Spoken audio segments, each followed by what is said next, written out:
children. Laws of motion, third lesson from 9th class. So there are some laws of motion.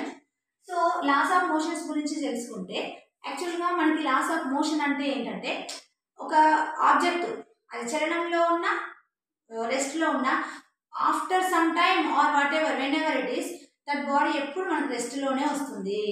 So ఇది ఎవరు చెప్పారంటే Aristotle చెప్పారు. Aristotle ఏం చెప్పాడంటే the body always comes to rest, అన్ని ఉన్న objects అన్నీ కూడా రెస్ట్లోనే ఉంటాయి అని చెప్పాడు. ఇంకా నెక్స్ట్ గ్యాలిలియో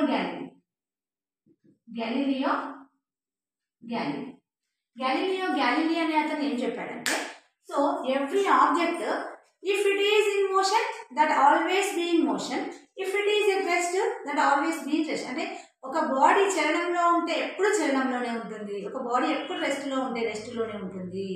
సో ఇది ఎవరంటే గ్యాలిలియో అనే సైంటిస్ట్ మనకి ఎక్స్ప్లెయిన్ చేశాడు.